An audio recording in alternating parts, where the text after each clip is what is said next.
मराठवाड्यातल्या मराठा लोकप्रतिनिधींची कुणबी प्रमाणपत्र रद्द झाली आणि त्यानंतर मनोज जरांगे पाटील प्रचंड आक्रमक झालेले दिसून आले। त्यांनी मंत्री चंद्रशेखर बावनकुळे यांच्यावर पण टीका केली। त्यानंतर आता 29 ऑगस्टपासून ते अंतरवाली सराटीमध्ये पुन्हा मोठं आंदोलन करणार आहेत आणि त्यानंतर 1 सप्टेंबरपासून ओबीसींचा मोठं आंदोलन हे मुंबईमध्ये पण होणार आहे। आणि या सगळ्या पार्श्वभूमीवर चर्चा करण्यासाठी आपल्यासोबत लक्ष्मण हाके सर आहेत। सर, तुमचं थोडक्यातमध्ये खूप स्वागत आहे। नमस्कार। 29 ऑगस्टला जरांगे हे आंदोलन करणार आहेत आणि त्यांनी सांगितलं की ते आंदोलन एवढं मोठं असणार आहे की सगळ्या देशाने त्याची दखल घेतली पाहिजे। काय वाटतं तुम्हाला त्याच्याबद्दल? 29 ऑगस्टचं आंदोलन हे खऱ्या अर्थानं ओबीसींचं जे काही सामाजिक न्याय हक्काचं आरक्षण आहे ते आरक्षण पूर्णपणे संपुष्टात आणणं आणि संपूर्ण मराठा समाज ओबीसीमध्ये इन्क्लूड करणं म्हणजे समावेश करणं अशा स्वरूपाचं ते आंदोलन आहे। आणि हे आंदोलन होत असताना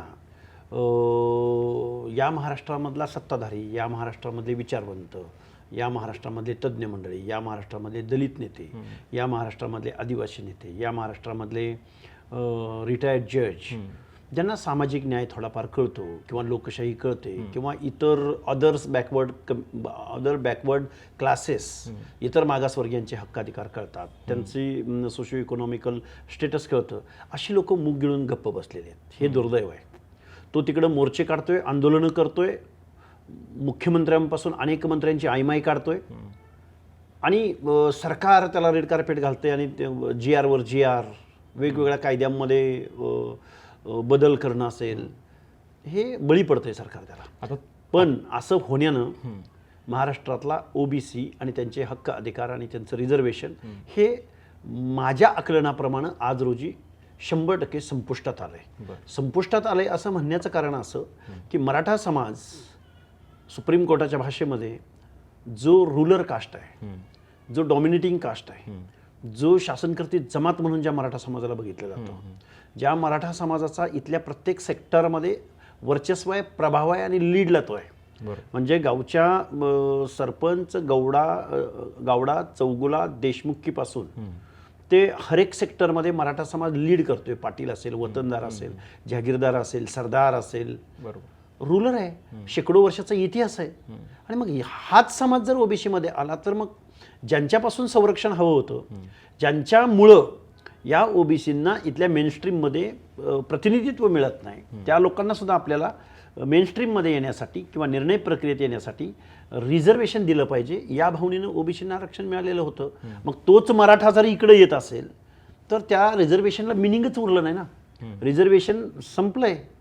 आणि मनोज जरांगे सारख्या एका ज्याला संविधान माहीत नाही, ज्याला आरक्षण का दिलं गेलं हे माहिती नाही, ज्याला इतर समाजाचा रिस्पेक्ट नाही, ज्यांच्यावरती इथल्या व्यवस्थेनं शेकडो वर्ष अन्याय केला, ज्यांना कायम दुय्यम वागणूक दिली त्या जात समूहामध्ये जन्म घेतल्यामुळं, त्यांच्या व्यवसायावरून, त्यांच्या रंगावरून, त्यांच्या राहणीमानावरून, त्या माणसांना दिलेलं हे रिझर्वेशन आहे। आणि त्याच्या ताटामध्ये जाऊन, त्याच्या झोपडीमध्ये जाऊन आपण तिथं गेल्यानंतर तिथं त्यांच्यावरती काय परिणाम होणार आहे ह्याची कुठलीही खातरजमा, कुठलंही आकलन, कुठलंही नॉलेज, ज्ञान नसलेल्या माणूस मराठा समाजाचं आरक्षणाचा लढा लढतोय। त्याला नेता केलाय त्यांनी की जो बॉडी शेमिंग करतो, जो कुणाच्या जातीवरून बोलतो, कुणाच्या रंगावरून बोलतो, आईमाईवरून बोलतो, सगळ्या लिमिट्स क्रॉस केलेले आहेत। बरोबर आहे, या मुद्द्यावर आपण येऊच।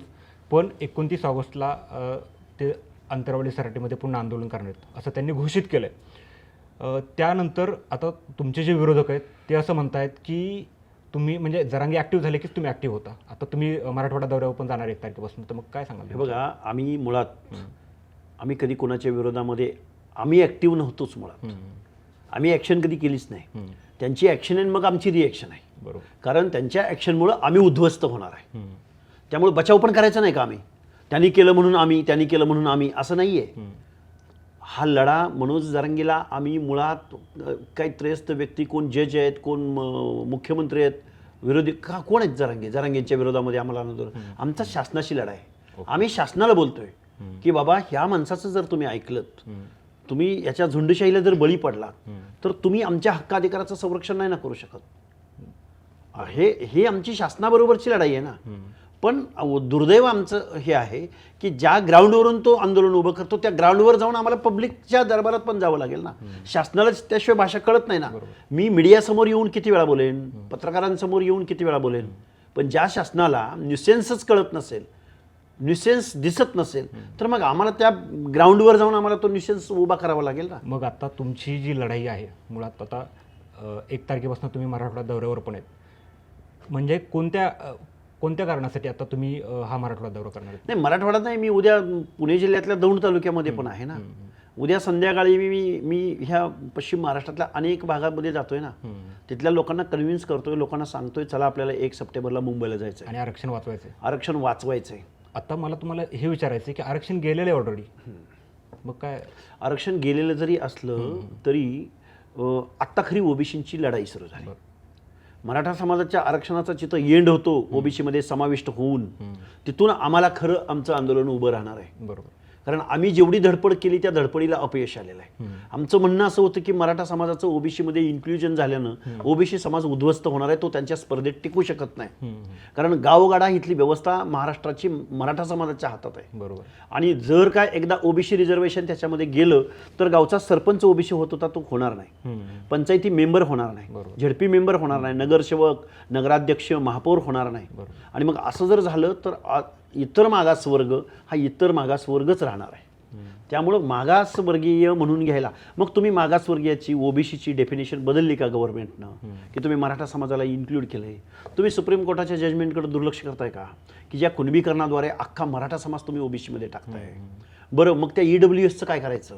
बरं, त्या SCBCचं काय करायचं? बरं, तुम्ही 10% स्पेशल कायदा करून महाराष्ट्रानं 10% रिझर्वेशन मराठा समाजाला दिलंय, त्याचं काय करायचं? आणि मग आता ओबीसी मध्ये इन्क्लुजन झालंय. काल मंत्री महोदयांनी सांगितलं 22,20,577 कुणबी प्रमाणपत्र वाटले गेले. बरोबर. त्याचं काय करायचं? ओबीसी राहिलाय असं कुणाचा दावा आहे का? आम्ही म्हणतोय ओबीसीचं आरक्षण संपलंय. गव्हर्नमेंटनं पुढे येऊन सांगावं. प्रत्येक नेता म्हणतो की आम्हाला कुणाच्या वाट्याचं द्यायचं नाही, ओबीसी आरक्षणाला धक्का न लागू देता आम्हाला द्यायचं आहे. ओबीसी आरक्षणाला कसा लागत नाही धक्का? कुणी अभ्यास केला याच्यावरती? आणि केला असेल तर एकदा आमने सामने आमच्या बसावं. त्यामुळं आम्ही आता आमचं सरकार ऐकत नाही, सरकार आमच्या हक्क अधिकाराचं संरक्षण करू शकत नाही. सरकार घाबरलंय, सरकार भेदरलंय, सरकार झुंडशाही समोर झुंडशाहीला शरण गेलंय. काय या सरकारकडून आमच्या हक्क अधिकार वाचलेच नाही आहेत. मुळात संविधानाच्या बेसिक तत्वाला हरताळ फसला या सरकारनं. म्हणून आम्ही जनतेच्या दरबारात जाऊ. उद्या आम्हाला वाटलं ओबीसीना एकत्रित करू, ऑर्गनाईज करू, आम्ही हर एक प्रकारे पर्याय उपलब्ध करून देऊ ओबीसीना. ओबीसी मधला सगळा समुदाय एकत्र येतोय का तुम्हाला असं वाटतंय? हे बघा, एकत्र आणावं लागेल. महाराष्ट्रामध्ये दुर्दैवानं VJNT आणि ओबीसी असे त्या 29% डिवायडेशन झालेलं आहे. 2% SBC, 10-12% VJNT, परत 18-19% परत ओबीसी मधल्या बाकीच्या जाती. त्या डिवायडेशनमुळे VJNTला वाटतं की आपण ओबीसी नाही, ओबीसीला वाटतं की VJNTचं काय काम आहे. पण हे सगळे 29%, 27+2% मधले आहेत. त्यामुळे ह्या सगळ्या लोकांना एकत्र आला आणि तुमचा न्युसेन्स जर इथल्या महाराष्ट्रातल्या शासनाला दाखवू शकला तरच तुम्ही काही तुमच्या पदरात पडेल. अदरवाईज मराठा समाज ओबीसी इज इक्वल टू आता इथून पुढे मराठा कुणबी असेल, मराठाही असतील, कुणबीही असतील. त्यामुळं आता ओबीसीनी रिझर्वेशन विसरून जायचं. सरकारकडून तुमच्या हक्क अधिकाराचं संरक्षण होऊ शकत नाही हे मी खूप जबाबदारीनं महाराष्ट्राला समजावून सांगतो. गेल्या 2-3 वर्षापासून रात्रंदिवस मी ही लाईन कधी सोडलेली नाही. आके साहेब, तुम्ही सरकारला आता तुम्ही या सगळ्या गोष्टींना जबाबदार धरताय, पण तुम्हीच म्हणजे जेव्हा याला लढायला सुरुवात झाली होती तेव्हा तुमच्यावर आरोप पण झाले, म्हणजे तुम्ही तेव्हा सरकारची बाजू घ्यायची असं बोललं जायचं आणि त्यावेळेला तुम्ही म्हणजे तुम्ही सरकारचे हस्तक आहात असं बोललं जातं त्या काळात. मी ओबीसींचं हस्तक आहे. मला कधी वडेट्टीवारांचं हस्तक म्हटलं गेलं, मला कधी भुजबळांचं हस्तक म्हटलं गेलं, मला कधी फडणवीसांचं हस्तक म्हटलं गेलं, मला कधी परळीच्या मुंडे बंधू भगिनींचं हस्तक म्हटलं गेलं, मला कुणी काही म्हटलेलं आहे.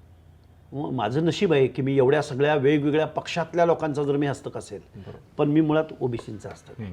ज्याला ओबीसीच्या हक्का अधिकारा संदर्भात जाणीव आहे त्या माणसांचा मी हस्तक आहे. तो कुठल्याही पक्षातला असो, पार्टीतला असो. तो जर माझ्या भूमिकेला यस तू बोलतोयस ते बरोबर आहे असं कोण म्हणत असेल तर मला काही अडचण नाही, मला त्याचं जर त्याच्याबरोबर माझं नाव जोडलं जात असेल तर. पण माझी आंदोलनाची दिशा ही ओबीसी, VJNT, SBCच्या हक्क अधिकाराचं संरक्षण करणं, त्यांची बाजू मांडणं, ही मी माझी भूमिका प्रामाणिकपणे एवढे हल्ले झाले, एवढं मला ट्रोल केलं जातं, माझी इमेज डॅमेज करण्याचा प्रयत्न झाला, पण मी नाही थांबलेलो. बरोबर. आता सुरुवातीच्या काळामध्ये तर ओबीसी नेते म्हणजे छगन भुजबळांपासून धनंजय मुंडे असतील, पंकजा मुंडे असतील, हे सगळे तुमच्या बाजूने होते, ते ओबीसींच्या बाजूने होते, समुदायाच्या बाजूने होते, ते आवाज पण उचलत होते. पण आज ते लोक तुमच्यासोबत नाही आहेत. आज ही नीती मंडळी नाही, माझ्या सोबत म्हणण्यापेक्षा त्यांनी त्यांच्या एकूण सार्वजनिक जीवनामध्ये, राजकारणामध्ये त्यांची ओळख काय आहे तर ओबीसीचे लीडर म्हणून. मग ओबीसीचं आरक्षण संपत असताना हे लीडर जर शांत बसत असतील किंवा लक्ष्मण हाके बोलतो हे चुकीचं आहे का बरोबर आहे हे जर सांगत नसतील तर ओबीसीमध्ये एक संभ्रमावस्था जाणार आहे, कन्फ्युजन जाणार आहे. पण माझी त्यांनाही विनंती आहे की तुम्ही कॅबिनेट आहात तर ते कॅबिनेटमध्ये आहात तर तुम्ही कॅबिनेटमध्ये बोललं पाहिजे. 9 मंत्री कॅबिनेटमध्ये. तुम्ही हाऊसमध्ये आहात तर हाऊसमध्ये बोललं पाहिजे. तुम्ही जर बोलणार नसाल तर ओबीसी याचा जाब तुम्हाला नक्की, ज्यावेळी तुम्ही निवडणुका आल्या की ओबीसी म्हणून ज्यावेळी ओबीसीच्या दारात हक्कानं मतं मागायला जाल त्यावेळी आम्ही तुम्हाला पर्याय उपलब्ध केलेला असेल. मी खूप जबाबदारीनं आणि खूप परखडपणे हे त्यांच्यासमोर मांडतोय. विरोधकांवर आपण टीका करतोय, सत्ताधाऱ्यावर आपण टीका करतोय, पण ओबीसीची माणसं का बोलत नाहीत? एकतर त्यांनी सांगावं पुढे येऊन की लक्ष्मण हाके बोलतोय किंवा अजून कोण ओबीसीचे कार्यकर्ते बोलतायत हे चुकीचं आहे आणि हे असं आहे, सांगावं त्यांनी पुढे येऊन. हा सवाल आहे आमचा त्यांना. आत्ता तुम्ही उघड जे ओबीसी नेते आहेत, जे स्वतःला ओबीसी नेते म्हणवत आहेत, त्यांच्या विरोधात उघड भूमिका घेताय तुम्ही? घेऊ शकणार. मी त्यांच्या दरवाजासमोर जाऊन बसेन, बंगल्यांसमोर जाऊन बसेन, त्यांना जाब विचारेन, त्यांना फोन करेन. हे ठरलंय आमचं. आम्ही 1 सप्टेंबरला मुंबईला जाऊ. लाखांच्या संख्येनं तुम्ही मुंबईला आलं पाहिजे, मी असं ओबीसीनं आव्हान करतोय. आणि ओबीसींच्या लढाईची सुरुवात, आजपर्यंत ओबीसीचा लढा नव्हताच मुळी. आपण फक्त संरक्षण, डिफेन्स करत होतो. पण आता आपल्याला अटॅकिंग मोडमध्ये यावं लागेल. आणि जर तुम्ही नाही आला तर मग तुम्हाला तुमच्या वाट्याला काही मिळणार नाही महाराष्ट्रामध्ये. ज्या फुले शाहू आंबेडकरांनी देशाला मानवतेचं, स्वतंत्रतेचं, समतेचं तत्व दिलं, त्या फुले शाहू आंबेडकरांच्या महाराष्ट्रामध्ये ओबीसीवरती जी वेळ आली, ओबीसी या जात्यामध्ये SC ST सुपामध्ये आहे, त्यांना सुद्धा क्रिमिलियर आणायचं चाललंय, त्यांना सुद्धा SC मध्ये डिवायडेशन, वर्गीकरण, उपवर्गीकरण चालू आहे. त्यामुळं आरक्षण कुठल्याही परिस्थितीमध्ये दुर्दैवानं फुले शाहू आंबेडकरांच्या जन्मभूमीमध्ये अडचणीत आहे. त्यामुळं हे जर वाचवायचं असेल तर 1 सप्टेंबरला लाखोच्या संख्येनं मुंबईला आलं पाहिजे, असं माझं वारंवार आव्हान या ओबीसी, BJNT, SBC बांधवांना असेल. तुम्ही थोड्या वेळापूर्वीच सांगितलं की हे जे सरकार आहे ते ओबीसींच्या हक्काचं संरक्षण करू शकत नाही. मला हे विचारायचं आहे की तुम्ही असं का म्हणताय? म्हणजे सरकारची तर ती म्हणजे प्रत्येक समुदायाला न्याय देणं ही सरकारची भूमिका असली पाहिजे. तुम्ही असं का म्हणताय? न्याय देण्यासाठी एखादा समाज आरक्षणाची मागणी करू शकतो, पण तो त्या क्रायटेरियामध्ये बसतो का? तो त्या पॅरामीटर्समध्ये बसतो का? तो सामाजिकदृष्ट्या मागास आहे का? त्याचं एज्युकेशनमधलं सरासरीपेक्षा प्रमाण सर्वच ह्या ओबीसी बसण्या एवढं आहे का? किंवा तो समाज सामाजिकदृष्ट्या मागास आहे का? आणि मग ही मागणी जर फुलफिल करायची असेल तर राज्य मागासवर्ग आयोगाला ते संविधानिक अधिकार आहे. तो राज्य मागासवर्ग आयोगाच्या पॅरामीटर्समधून फुलफिल होऊन त्याची शिफारस येते का? तर तुम्ही अशा पद्धतीचं इन्क्लुजन करू शकता. दुसरी गोष्ट, राष्ट्रीय मागासवर्ग आयोग, बरं तेही जाऊ द्या. राज्य मागासवर्ग आयोगाच्या निर्णयांना सुप्रीम कोर्टापर्यंत चॅलेंज केलं गेलं. सुप्रीम कोर्टानं सांगितलं की मराठा समाज हा राज्यकर्ती जमात आहे. आणि मराठा समाज राज्यकर्ती जमात असल्यामुळं मराठा समाजाला कसं ओबीसी आरक्षण देता येत नाही यावरती 650 पानांचं जजमेंट दिलं आहे. म्हणजे शासन कुणबीकरणाद्वारे, मोघाम माहितीच्या आधारे वंशावळी जुळव, डॉक्युमेंट कार्ड, अर्लियर करेक्शन, फाडून तोडून पुढं कुले मागं कुली, वंशावळी, एक नाव सापडलं की गावातल्या सगळ्या लोकांना ॲफिडेव्हिटद्वारे त्यांना प्रमाणपत्र काढून दे. प्रमाणपत्र एखाद्या अधिकाऱ्याने रद्द केलं तर मग संबंधित मंत्र्यावर दबावान, आता जे मनोज जरांगे करतायत ना, त्या मंत्र्यावर दबावान, मुख्यमंत्र्यावर दबावान, उपमुख्यमंत्र्याला बोल, तुझे 25 आमदार पाडतो म्हण. हे पुढारी मतासाठी वाटेल ते करायला तयार होतील.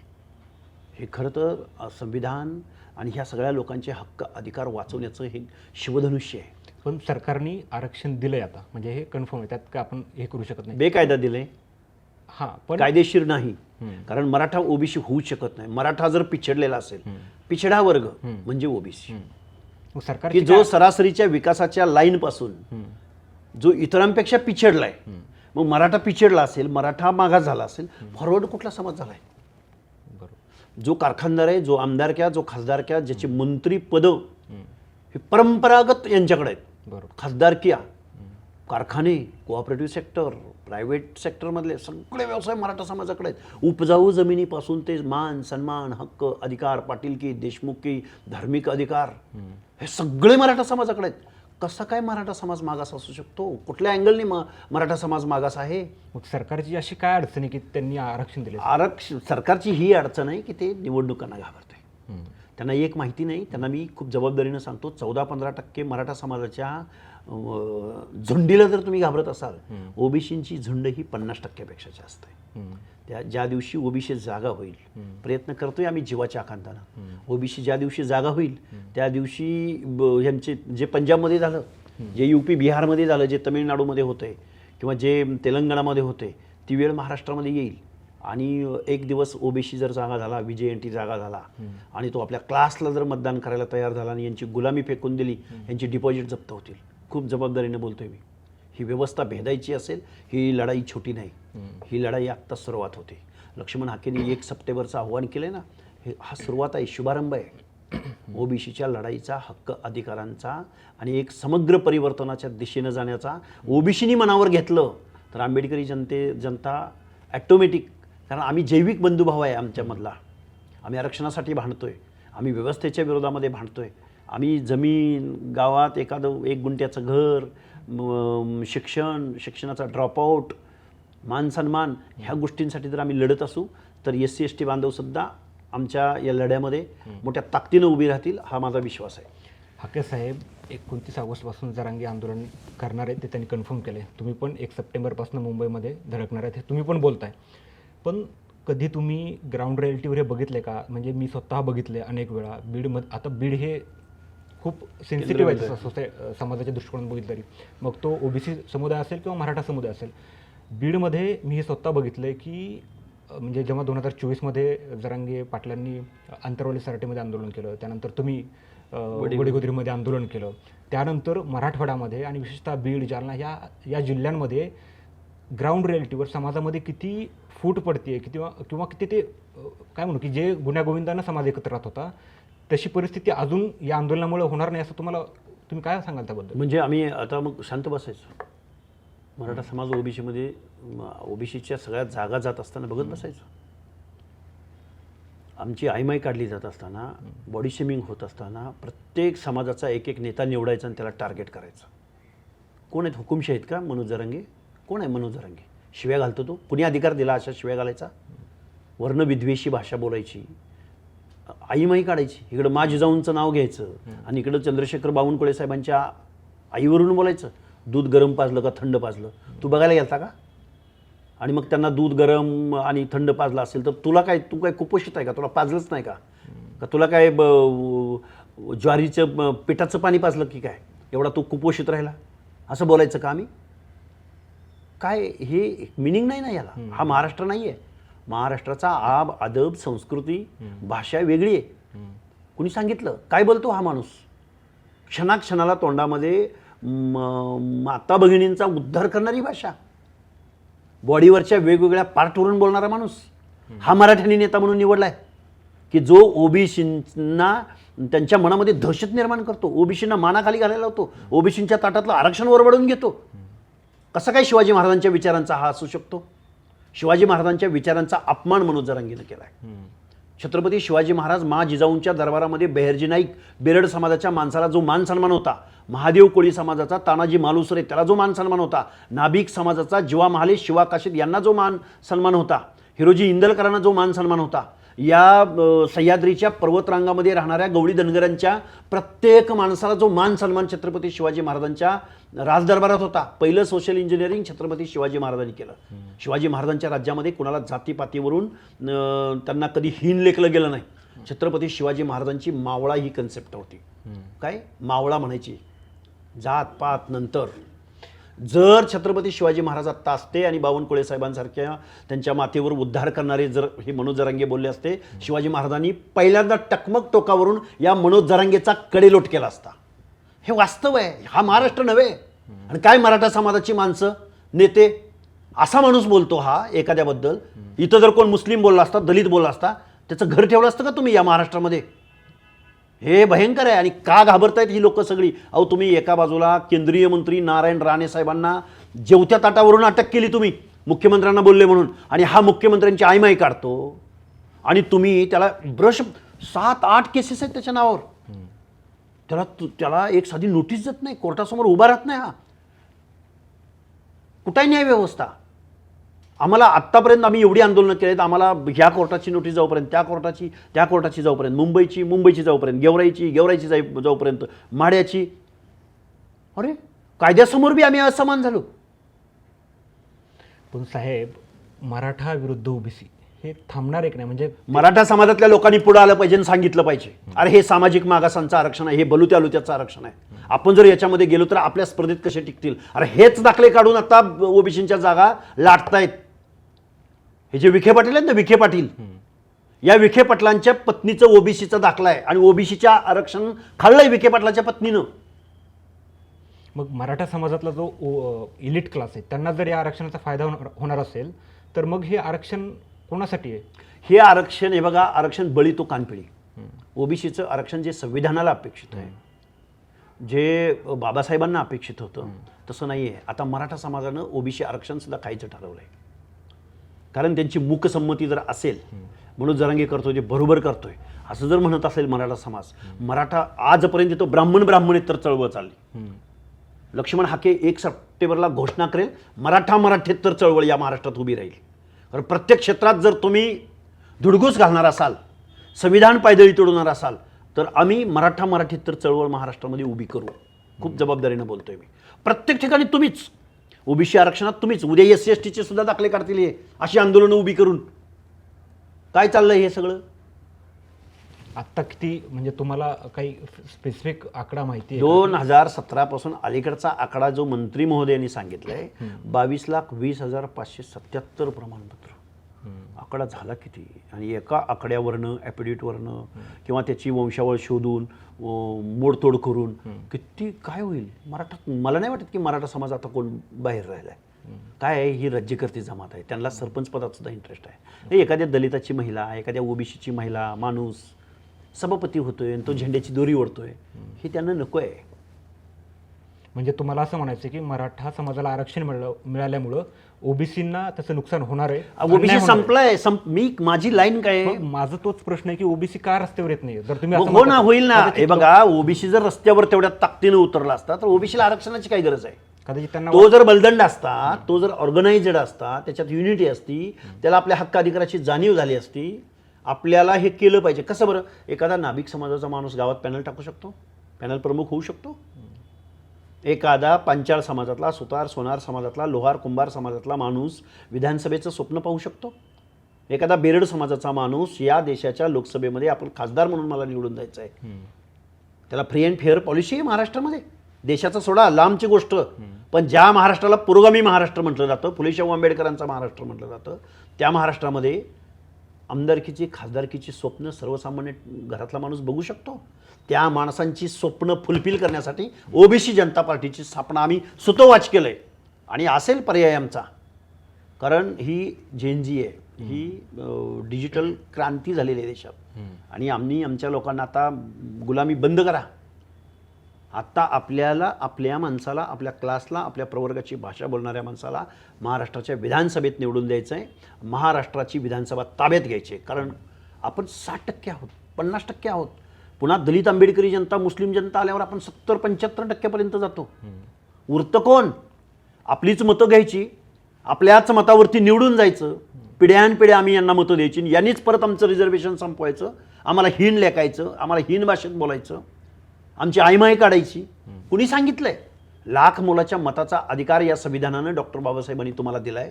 तुम्ही जागं व्हा आणि तुमचं मत तुमच्याच माणसाला, जिसकी संख्या जितनी भारी उसकी उतनी सत्ता में भागीदारी, या न्यायानं 1 सप्टेंबरपासून हा महाराष्ट्र इलेक्शन मोडमध्ये जाईल. बघू मग आरक्षण कसं करायचं, काय करायचं. सुप्रीम कोर्टाचं जजमेंट आम्ही बाहेर काढू.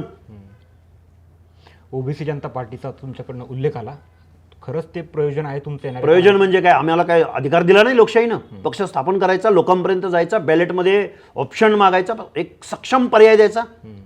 पडेलिखी माणसं आहोत आम्ही. आम्ही काय अडाणी माणसं आहोत का? आम्ही ओबीसींना पर्याय देऊ.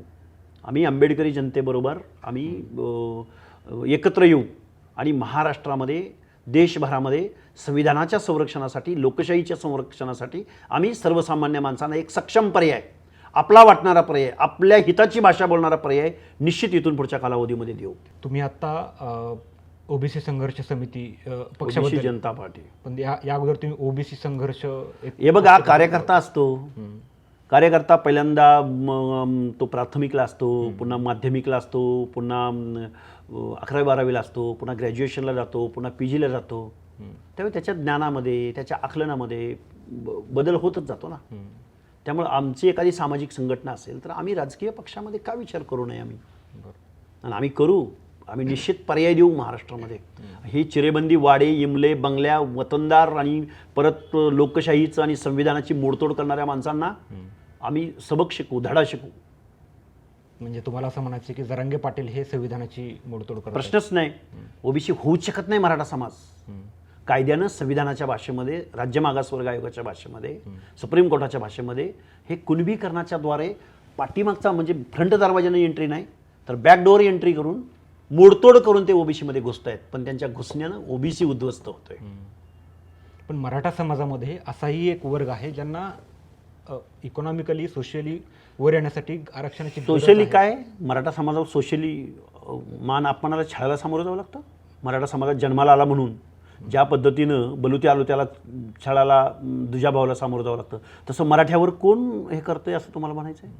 आणि तुम्ही गरिबीचा प्रश्न इकॉनॉमिकल बोलला. इकॉनॉमिकल, मग EWS कशासाठी दिले? बरोबर. घटना दुरुस्ती करून इकॉनॉमिकल वीकर सेक्शन का नको आहे जरांगेला? ACBC कशासाठी दिले? स्पेशल कायदा करून महाराष्ट्रानं, ते का नको आहे जरांगेंना? त्यांना ओबीसी का हवं आहे?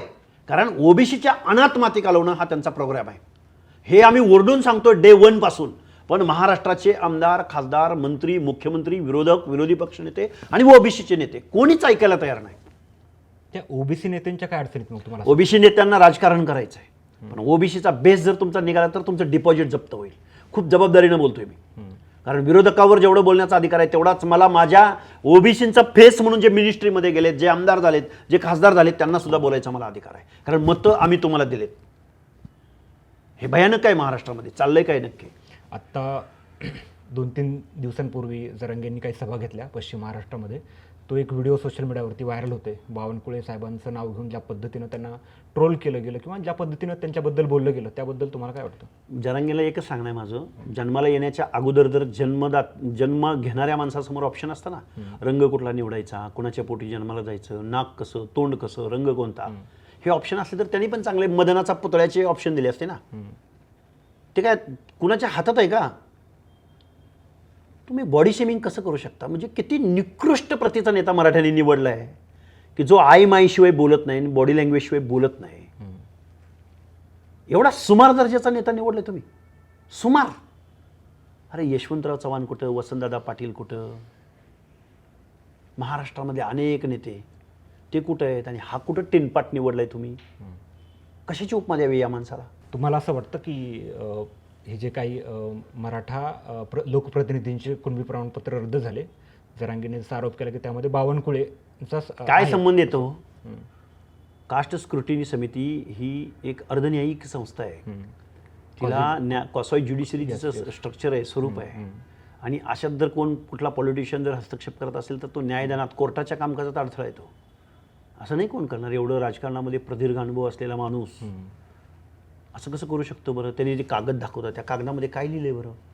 उगाच साप म्हणून भुई बडवण्याचा हा प्रकार आहे.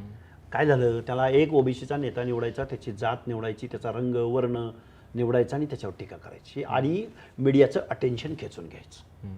ते कधी भुजबळांना बोलत राहिले, कधी मुंडेंना बोलत राहिले, कधी फडणवीसांना बोलत राहिले. आम्ही तर रोजच आहे. मग आता एकंदरीत तुमचं पुढचं काय प्रयोजन? तुम्ही 1 सप्टेंबरपासून ओबीसींना आम्ही नवा पर्याय देत आहोत.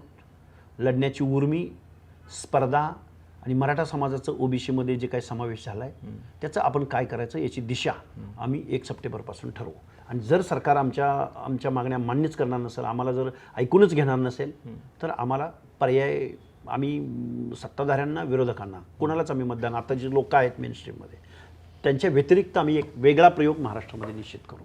आणि ओबीसी नेत्यांना काय सांगाल तुम्ही? ओबीसी नेत्यांना तुमचं राजकारण तुम्हाला लकलाभ, तुम्ही बोला नाही बोला, तुम्हाला आमच्या शुभेच्छा आहेत. पण ओबीसी आता वेगळा विचार करतोय. ओबीसी सत्ताधाऱ्यांना जाब विचारेल, ओबीसी तुम्हालाही जाब विचारेल. तर मित्रांनो, हे होते लक्ष्मण हाके यांनी 1 सप्टेंबरपासून मुंबईमध्ये त्यांचा मोर्चा धडकणार असल्याचं बोलले, त्यांनी आंदोलन करणार असल्याचं बोलले. आता एकंदरीत आत्तापर्यंत आपण अनेक मुद्द्यांवरती चर्चा केली की ओबीसी नेते म्हणजे त्यांचं असं म्हणणं आहे की रिसेंटली बावनकुळेंवरती जरांगेंनी जो काही ज्या पद्धतीनं जी काही टीका केली त्यामध्ये त्यांनी ते नको करायला होतं, जी काही बॉडी शेमिंग केली ती पण त्यांनी नको करायला होती, असं त्यांचं म्हणणं आहे. एकंदरीत आपण अनेक मुद्द्यांवरती चर्चा केली. अशाच पुढच्या एका नवीन एपिसोडमध्ये आपण भेटूया. तोपर्यंत धन्यवाद.